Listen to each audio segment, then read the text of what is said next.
Evangelho de Jesus Cristo segundo Mateus.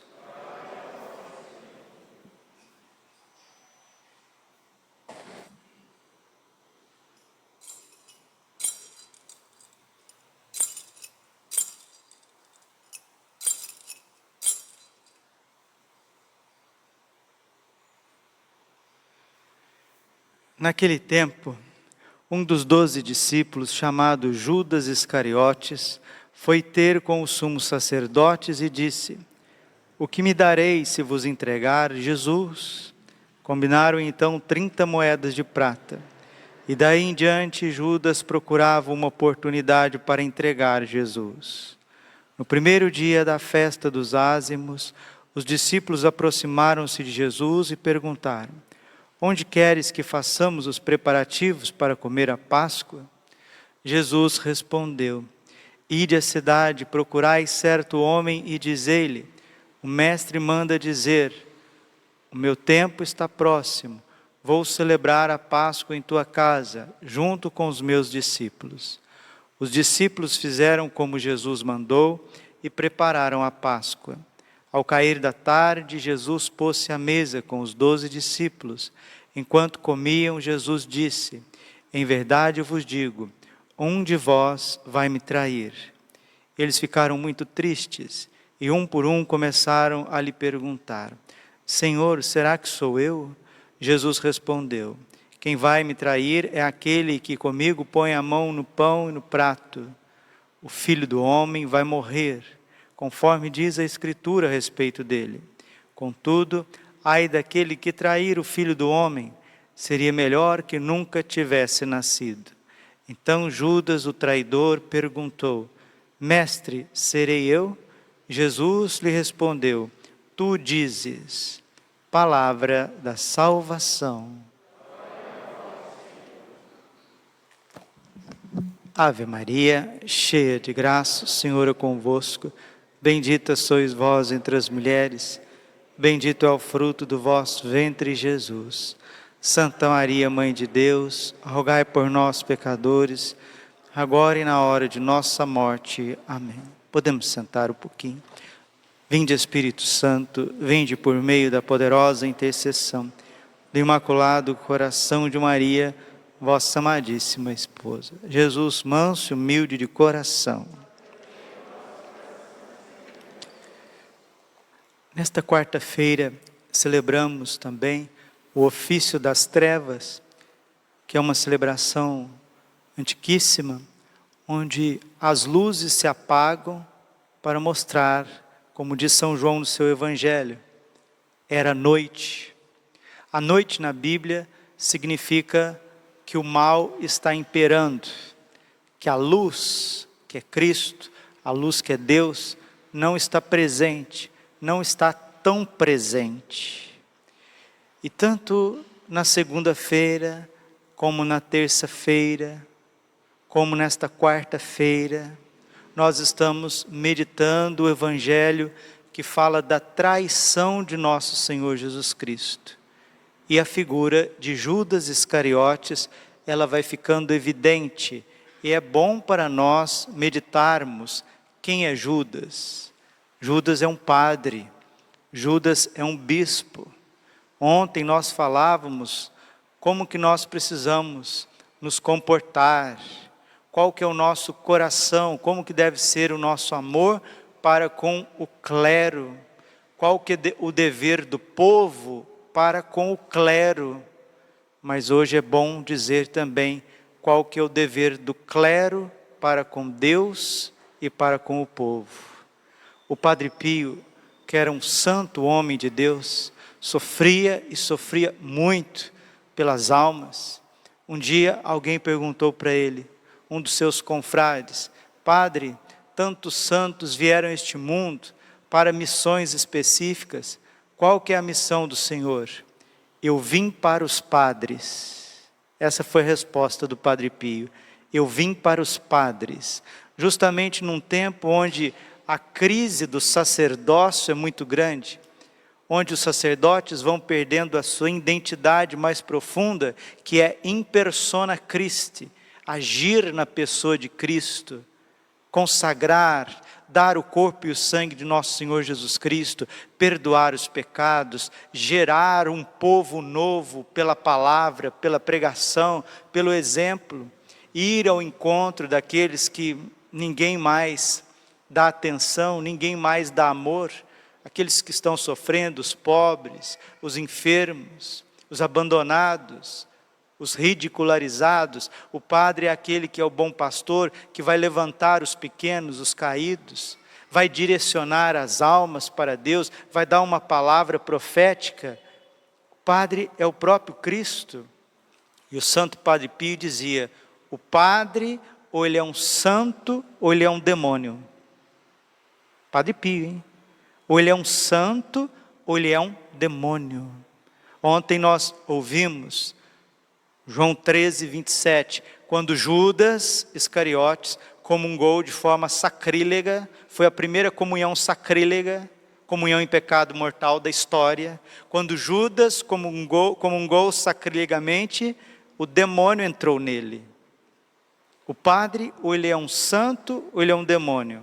São João Bosco dizia: um padre nunca vai sozinho, nem para o céu e nem para o inferno. Ele leva muitas almas com ele. E Nossa Senhora disse em Fátima aos pastorinhos, disse no coração dos pastorinhos, que o grande desejo de Satanás nesses tempos é decorar as paredes do inferno com as almas dos padres. E quando Jesus mostrou o inferno para Santa Faustina viu no inferno um lugar de maior tormento, um tormento terrível, terrível no inferno. E Santa Faustina perguntou ao anjo do Senhor, que tinha transportado ela misticamente ao inferno, por que aquele lugar é o pior lugar do inferno? O anjo respondeu: aquele lugar Satanás reservou para os padres. Satanás tem ódio, tem pavor dos sacerdotes, por isso quer destruir os sacerdotes. A igreja começa a entrar em crise quando os padres entram em crise. E qual que é a crise dos padres? É uma crise de fé. Os padres não creem mais que eles são um mistério. Os padres não creem mais que, apesar da nossa fraqueza, da nossa miséria, Deus age através de nós, e age de forma portentosa, poderosa, transformando vidas. Na verdade, a crise do clero, a crise dos padres, dos bispos, é o orgulho que nos cega em relação a Deus, em relação a nós mesmos e aos pobres, e ao próximo.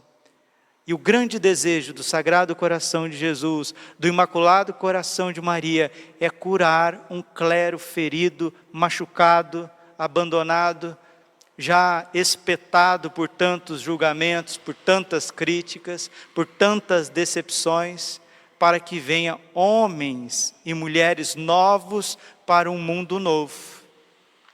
O cardeal Robert Sarah, ele fez uma série de entrevistas ao jornalista Nicholas Diat, e essas entrevistas foram se transformando em livros. O primeiro, Deus e o Nada, onde o cardeal Sarah fala a respeito da perda de fé, da perda da identidade na Europa, o niilismo, mostrando que o homem está se autodestruindo.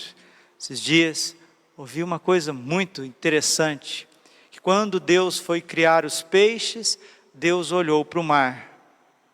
Quando Deus foi criar as plantas, Deus olhou para a terra. E quando Deus foi criar o ser humano, Deus olhou para si mesmo. Deus olhou para si mesmo. Se você tirar o peixinho da água, ele morre. Se você tirar a plantinha da terra, ela morre. Se você tirar o homem de Deus, ele morre.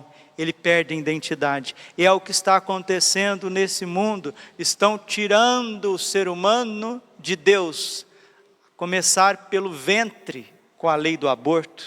Essa desgraça, esse vômito de Satanás, que é o aborto. Uma lei hedionda.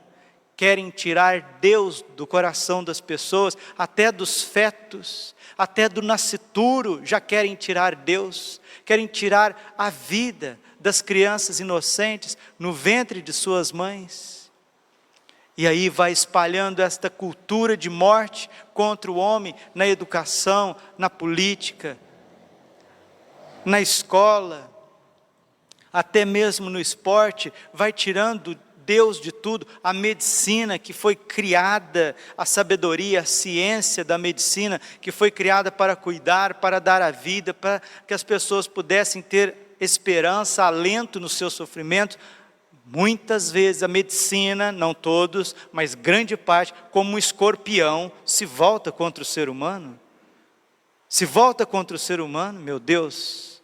E a indignação não é nossa, de quem está de fora, a indignação é da própria comunidade médica. Tem médicos que não suportam ver atitudes de tantas pessoas da área da medicina que se voltam contra as pessoas, se voltam contra a saúde das pessoas, uma verdadeira carnificina, isso também no campo jurídico, já disse, no campo educacional, cultural, religioso. É o espírito de Judas que se volta contra a vida, se volta contra o autor da vida. E para que possa reverter isso, nós precisamos de uma geração de homens e mulheres santos. E não adianta ficar reclamando da sociedade e ficar vendo tudo que está acontecendo de braços cruzados. Nós precisamos dar os nossos filhos a Deus. Se você ficar protegendo demais os teus filhos, você está protegendo os teus filhos para que um mundo venha e destrua os teus filhos. Nós temos que oferecer os nossos filhos a Deus, como primícias, para que sejam novos sacerdotes, sacerdotes santos, como São João Evangelista, mulheres santas, como Santa Maria Madalena, pessoas transformadas por dentro. Agora nós temos aí o belíssimo testemunho desse jovem, Carlo Acutis, menino que morreu com 15 para 16 anos, e a mãe dele, Dona Antônia, teve um sonho bonito, com São Francisco de Assis. E São Francisco de Assis disse a Dona Antônia, que quando o jovem Carlo Acutis for canonizado, ele foi beatificado, mas quando ele for canonizado, Deus vai liberar uma unção de santidade para a juventude católica. Escutou? Eu vou repetir. Quando o beato Carlo Acutis, o menino jovem Carlo Acutis, for canonizado, segundo o sonho que a mãe dele, Dona Antônia, teve com São Francisco de Assis, Deus vai liberar do alto dos céus uma unção de santidade para os jovens. Não teremos renovação da sociedade, não teremos a renovação desse mundo, enquanto os padres não forem renovados, enquanto os jovens não quiserem ser padre, não derem a sua vida no ministério sacerdotal, as moças não forem para os conventos, bons conventos, jovens viverem bem as suas vocações, para que possam ter família, para que a família possa ser família. E o cardeal Robert Sarah, ele mostra justamente isso no seu livro Deus e o Nada. Depois, uma segunda entrevista, saiu aquele livro belíssimo, A Força do Silêncio contra a Ditadura do Ruído. E o cardeal Robert Sarah, ele vem falando que a crise da igreja, a igreja só sairá desta crise a partir do momento que ela adorar mais e falar menos. Precisamos adorar mais o Santíssimo Sacramento. Reuniões são importantes, organizações pastorais são importantes, movimentos, mas a essência do catolicismo não é a falação, é a adoração. Por isso que se organiza e vai e faz isso, faz aquilo, e as pessoas continuam do mesmo jeito, o clero fica desanimado, e é uma igreja que não expressa a jovialidade, não expressa a força de Pentecostes. E o cardeal diz isso, que a igreja se alicerça em 4 colunas: a oração, a doutrina, a fé petrina, o amor ao Papa e a caridade fraterna de uns com os outros. E nesse terceiro e último livro, do cardeal Robert Sarah. A noite se aproxima, o dia já declinou, livro recentíssimo, é o último da sua trilogia. Ele coloca algo para nós que faz a gente pensar.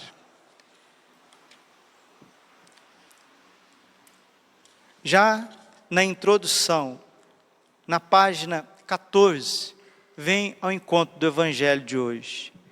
O cardeal fala também de Judas. Ele diz assim: o mistério de Judas, o mistério da traição, é um veneno sutil. O diabo tenta nos fazer duvidar da igreja. Ele quer que a vejamos como uma mera organização humana em crise. No entanto, ela é muito mais do que isso. Ela é a continuação de Cristo na história. O diabo nos leva à divisão e ao cisma. Ele quer nos fazer acreditar que a igreja traiu. Mas a igreja não trai. A igreja cheia de pecadores é em si mesma sem pecados. Como diz a Lumen Gentium, indefectivelmente santa. E sempre haverá nela luz o suficiente para os que buscam a Deus. Não sejam tentados pelo ódio, nos diz o cardeal Robert Sarah. Pela divisão, pela manipulação. Não vos deixeis guiar pelo ódio. Não se trata de criar um partido, de nos colocarmos uns com os outros, contra os outros. Olha o que diz Santo Agostinho. O mestre nos advertiu acerca dos perigos e tranquilizou o povo, mesmo em relação aos maus pastores. Hoje nós estamos lendo o evangelho da traição de Judas, um mau pastor, um sacerdote sacrílego, pai de todos os hereges. Mas Santo Agostinho diz, o mestre nos advertiu acerca desses perigos e tranquilizou o povo, mesmo em relação aos maus pastores. Não seria preciso abandonar por causa deles, dos maus pastores, dos maus exemplos, a igreja, que é a cátedra da verdade. Então não percamos no mal da divisão por causa daqueles que são maus, nos ensinou nosso Senhor Jesus Cristo. Santo Agostinho retoma esse sermão. A igreja sofre, ela é desrespeitada e seus inimigos estão no seu interior. Não abandonemos. Os pastores são homens pecadores, mas trazem em si o mistério de Cristo. Que fazer então? Pergunta o cardeal. Não se trata de se organizar e implementar estratégias. Acabei de falar. Reuniões e mais reuniões pastorais, isso e aquilo. Como imaginar que por conta destas situações poderíamos melhorar as coisas?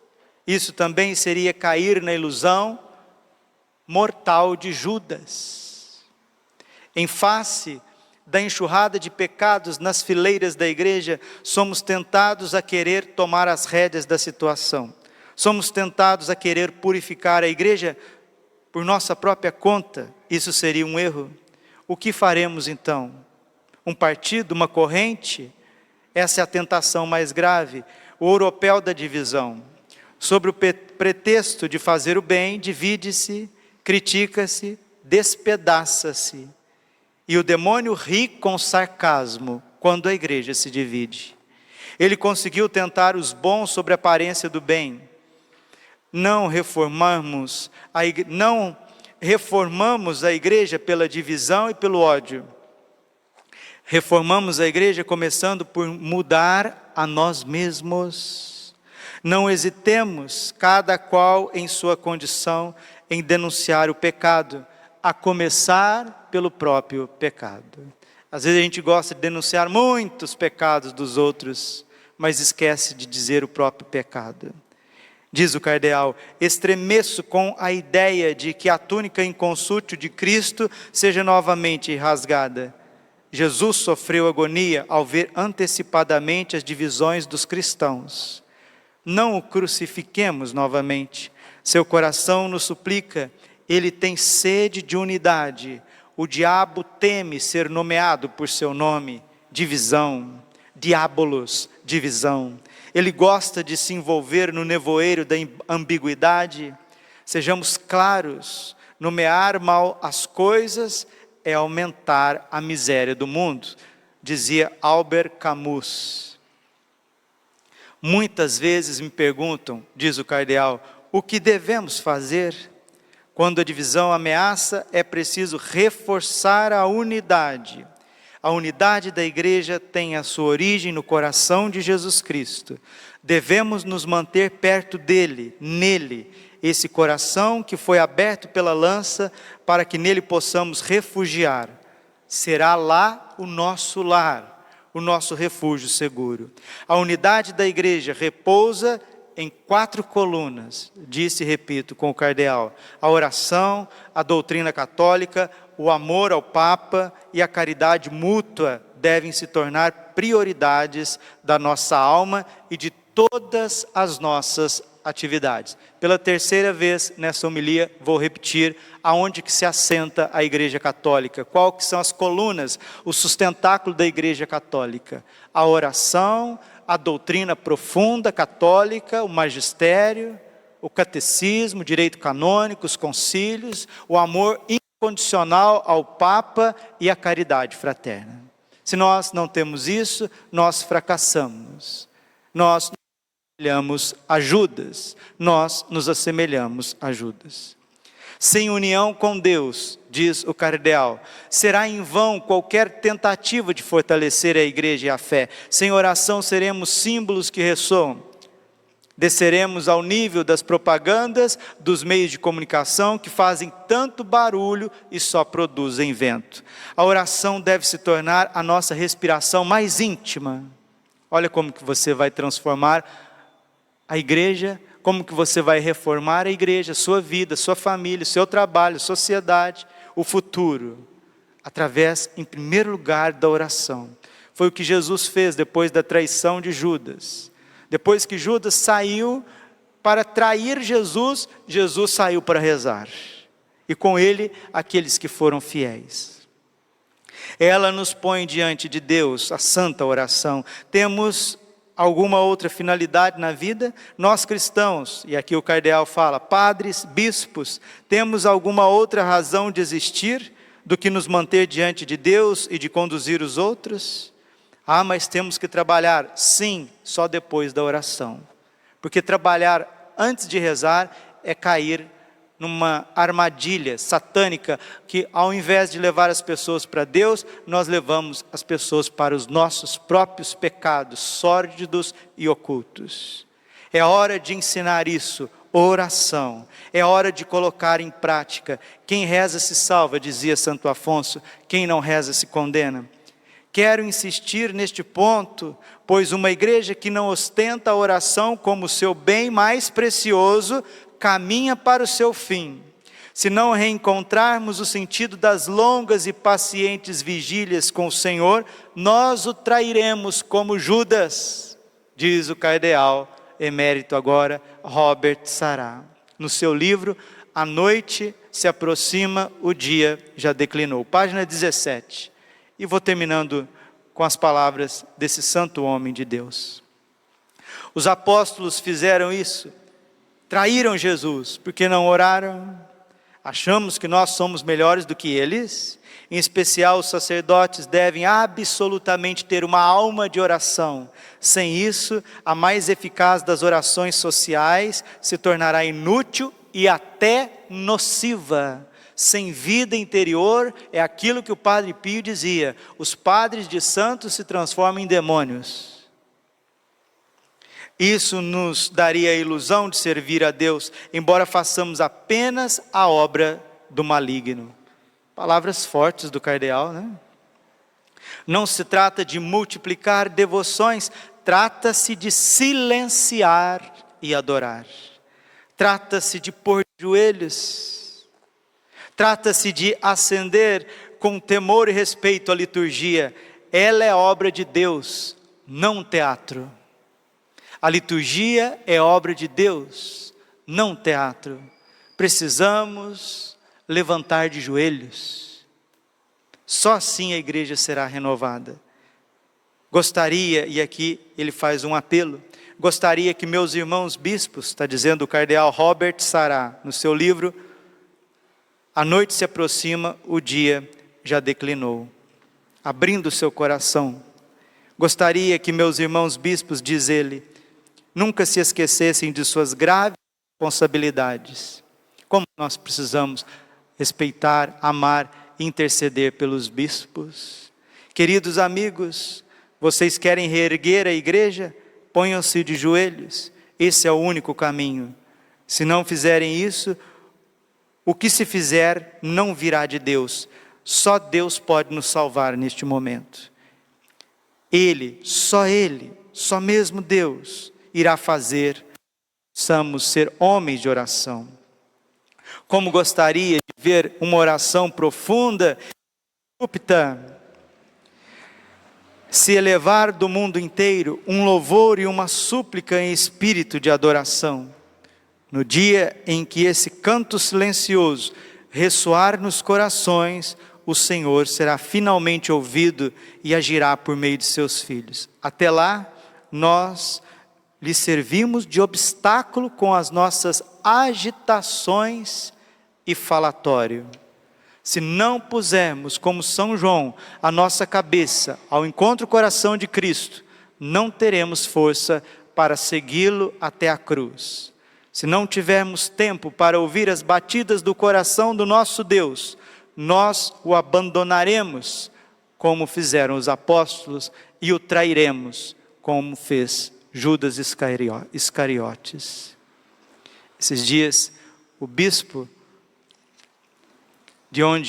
da diocese do Frei Gilson, deu até um testemunho dizendo que ele começou a acordar também de madrugada para rezar o rosário com o Frei Gilson às 4 horas da manhã.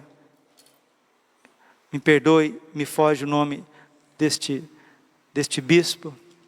E o bispo dizendo que a vida dele pessoal começou a se transformar. Ele começou a ver as coisas totalmente diferentes. E é isso que o cardeal está dizendo para nós. Se não houver profunda oração, adoração diante do Santíssimo Sacramento, a igreja se tornará um falatório danado, que só criará confusão e não trará vida para as pessoas. Glória ao Pai, ao Filho e ao Espírito Santo, como era no princípio, agora e sempre. Coração Imaculado de Maria, confiança, saúde e vitória.